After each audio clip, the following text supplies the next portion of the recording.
शिवाय। ओम नमः शिवाय। ओम नमः शिवाय। शिव महापुराण सप्तम वायव्य संहिता 8वां अध्याय। व्यास जी की उत्पत्ति काल। श्री कृष्ण बोले, हे भगवान, अब मेरी यह सुनने की इच्छा है कि भक्तों, अज्ञानियों और अयोग्यों को ज्ञान कैसे प्राप्त होता है। इस संबंध में शिवजी ने क्या वेदसार ज्ञान कहा है, जिसकी गूढ़ता देखकर मूर्ख उसकी निंदा करते हैं। क्या वह कहीं वर्णाश्रम धर्म के विपरीत है। ए प्रभु, उसकी किस प्रकार से पूजा की जावे, जिसकी पूजा में किसका अधिकार है, तथा वह ज्ञान और योग आदि कैसा है।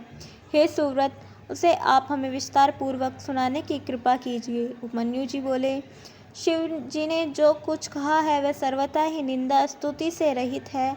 जब सत्य कार्य कारण से सृष्टि रचने का विचार कर शिव जी स्वयं प्रकट हुए, तब उन्होंने पहले ब्रह्मा को उत्पन्न किया और यह आज्ञा दी कि सृष्टि रचो। ब्रह्मा जी संसार की रचना करने लगे। उन्होंने वर्ण आरंभ की अलग अलग व्यवस्था की। यज्ञ के लिए सोम की रचना की। तब सोम से स्वर्ग हुआ और पृथ्वी, अग्नि, सूर्य, यज्ञ और इंद्रादि सब देवता हुए, जिन्हें रुद्र अध्याय से उन देवताओं को संतुष्ट करना आरंभ किया। फिर वे प्रभु प्रसन्न हो देवताओं के समक्ष आप प्रकटे और अपनी लीला करने के लिए इन महेश ने देवताओं का ज्ञान हरण कर लिया। तब ऐसा हुआ देख देवताओं ने कहा, आप कौन हैं। तब भगवान रुद्र ने कहा, मैं वही एक पुरातन देव हूँ, जो कि सबसे पूर्व में मैं था और सर्वथा ही मैं ही वर्तमान हूँ। आगे भी मैं ही रहूँगा और मुझसे अतिरिक्त अन्य कोई नहीं है। मैं ही अपने तेज से सारे जगत को तृप्त कर रहा हूँ। ना तो कोई मेरे समान है और ना कोई मुझसे अधिक। जो मुझे ऐसा जानता है वह मुक्त हो जाता है। ऐसा कहकर भगवान रुद्र अंतर्ध्यान हो गए। जब विष्णु आदि देवताओं ने उन्हें ना देखा, तो वे ऊपर को भुजा उठाकर सामदेव के मंत्रों से उन्हें संतुष्ट करने लगे। फिर अथर्वशीर में कहे पाशुपत व्रत को भी किया और अपने शरीर में सबने भस्म भी लगाई। फिर तो उन्होंने प्रसन्न करने के लिए अपने गणों और पार्वती सहित पशुपति ईश्वर उस स्थान में जा प्रकटे। फिर तो देवताओं ने देवी सहित उन महेश्वर की बड़ी वंदना की।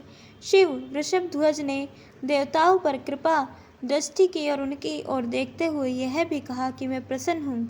तब देवताओं ने पूछा, हे भगवान, किस मार्ग से आप पृथ्वी में पूजनीय हैं और पूजन में किसका अधिकार है, यह कहिए। तब हंसते हुए देवी की ओर देखकर उन्होंने अपना वह घोर सूर्यात्मक रूप दिखाया, जिसमें कि सारे गुण और ऐश्वर्य संपन्न थे तथा जो सर्व तेजोमय सब मूर्तियों, ग्रहों और देवताओं से युक्त था और जिसमें 8 भुजा और 4 मुख वर्तमान थे। तब ऐसे अर्धनारी अद्भुत स्वरूप शिव को देखकर विष्णु आदि सब देवता उनको अर्घ्य देकर स्तुति पूर्वक स्वर्ण से पूर्ण कुमकुम, कुश और पुष्प मिलाकर स्वर्ण पात्र से लेकर भगवान को अर्पण किए और कहने लगे कि भगवान प्रसन्न हो। हे रुद्र, विष्णु, ब्रह्मा, सूर्य मूर्ति गणों सहित आपको नमस्कार है। इस प्रकार जो सावधान हो सूर्य मंडल में शिव पूजन करता है और प्रातः, मध्य और संध्या समय अर्घ्य देता, प्रणाम करता तथा इस श्लोक को 100 बार पढ़ता है, उसको संसार में कुछ भी अप्राय नहीं रहता। जब देवताओं ने इस प्रकार मंडल में स्थित देव की पूजा की, तो उन्हें देखते हुए उन्होंने सब शास्त्रों में यह श्रेष्ठ शास्त्र देकर शिवजी शीघ्र ही अंतर्ध्यान हो गए, जिसमें ब्रह्मा, क्षत्रिय और वैश्यों को इस पूजन का अधिकार मिला। जब बहुत समय व्यतीत हो गया, तब वह शास्त्र छिप गया। तब शिव के अंग में विराजमान परमेश्वरी ने उन चंद्रमौली देव से कहकर फिर उस शास्त्र को निकलवाया और कहलवाया, जैसे मैंने तथा अगस्त्य और महर्षि दधीचि ने जाना।